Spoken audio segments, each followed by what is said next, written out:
This is Hidden Killers Week in Review. A look back at the most prolific stories of the week. You're listening to the Hidden Killers podcast with Tony Brueski. Featuring attorney, guest, and former felony prosecutor Eric Faddis. Did Diddy order the hit on Tupac Shakur in 1996? This is something I've been enthralled in since 1996. I remember dial-up internet and trying to investigate. And you look into the lyrics of Tupac songs. Was there some sort of clue or something that we knew about? And it's history now. I mean, we're talking nearly 30 years ago.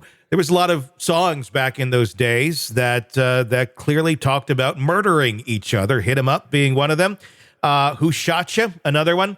And good jams. But at the end of the day, did these jams really actually reflect reality of Diddy, in fact, ordering that hit on Tupac Shakur?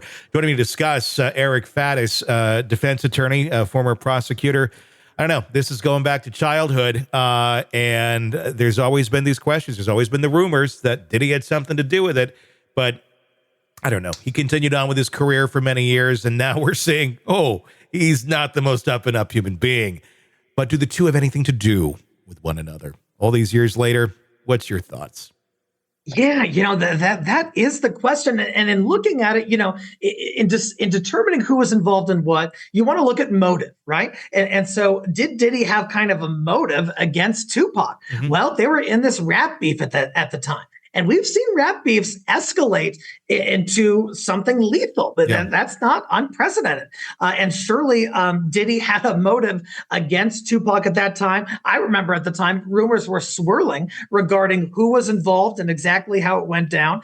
And now when we're learning about what Diddy is allegedly capable of, the violence, the manipulation, the cover-up, a lot of people are taking a second closer look at Diddy with respect to the Tupac murder.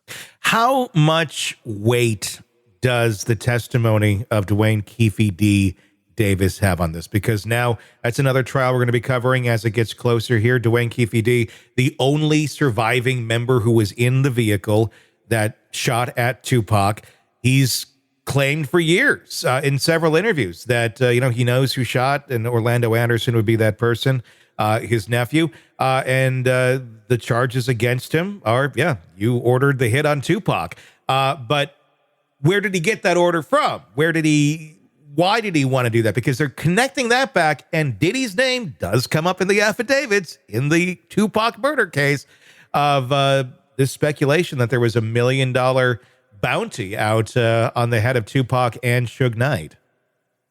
Yeah, absolutely. Oh, sorry, go ahead. No, you're good. What's your thoughts on that? How much weight does that hold?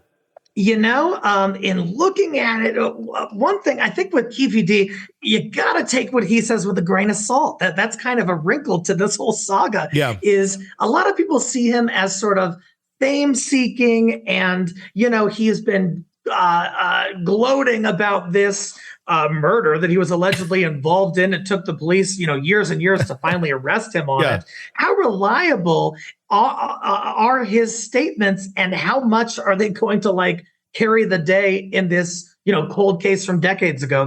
That's something I'm not so sure about. Well, including, the fact that now he's finally been charged with something, and now he's on trial for murder. Right. He's not exact, and he's saying, "Oh, it's all a lie. It's just I've been, just peacocking around saying these things for all these years." But the thing is, so many people who were involved in this are dead. There's no one else in the car that's around. If you look at the history of everybody in this case, there's a lot of bodies. There's a lot of dead people involved. And I think a lot of times we look at this and we go, well, there were gangs. It was all gang-related stuff. That's at least what it looked like. Several of them, hit. But I don't know. I'm starting to look back on this a little bit more too, going, did we wash away some of these hits that went on going, oh, it's gang related, whatever. Sure. It's going to happen. Or was Diddy insulating himself back then from people he knew that may have a connection to get back to him with information on this hit? I don't know. It's all speculation. Diddy's never been charged with anything. That's something that we need to make very clear. But when we're learning more about his antics, it seems like anything's possible. Yeah, I mean, what's happening is these alleged past misdeeds from Diddy are kind of coming to light as this investigation unfurls. And I'm sure law enforcement is interviewing everybody that they can who has any proximity to Diddy now or before. Mm-hmm. And who knows what facts those individuals may disclose about past events. They're surely going to be asked about it. And perhaps they have an interest in protecting themselves. Perhaps they just want to aid the investigation. But I wouldn't be surprised if witnesses are talking to police about these events from so long ago and new information is coming to light that could result in a different outcome other than just a cold case. It's making me wonder how much old investigative material is going to be brought back up to the surface and going, oh, we didn't realize that this was a puzzle piece here, and now it makes a little more sense that we have some more context. There was reports Exactly. A while back of recorded conversations and wiretaps from the original investigations that support parts of Keefe D's narrative. They've never been publicly released. The recordings supposedly contain discussions about the planning and the aftermath of the murder.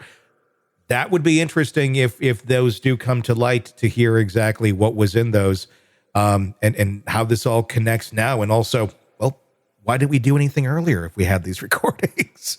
Oh, sure. Yeah. Yeah. And I mean, these cold cases, one thing is law enforcement in the moment doesn't always know the significance of a piece of evidence, of a witness, of an event.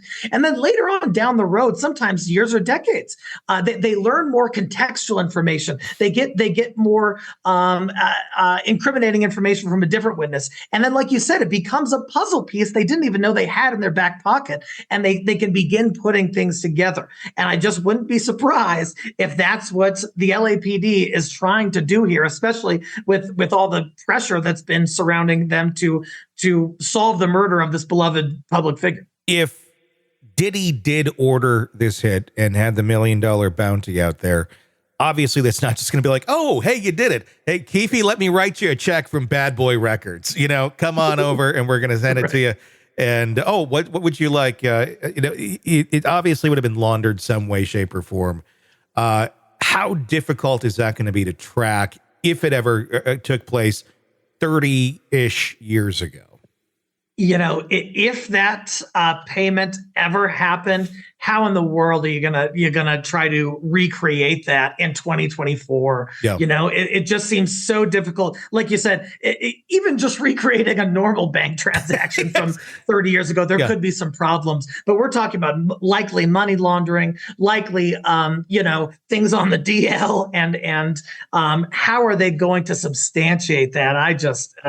That's beyond me. I mean, that seems like the clear link if we could figure it out. But again, we're talking about money laundering and things of that nature.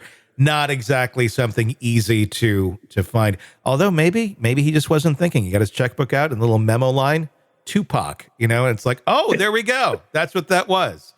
That would be a gift to the LAPD. It certainly would. Very interesting to see where this continues to go, because we may actually get some answers here all these years later. Sick of the ads? We are too. Start listening with no commercials now and get access to all of our episodes in advance of everyone else. Become a True Crime Today Premium Plus subscriber on Apple Podcasts. Search True Crime Today Premium Plus on Apple Podcasts or go to our podcast page and sign up now. True Crime Today Premium Plus. Sign up now.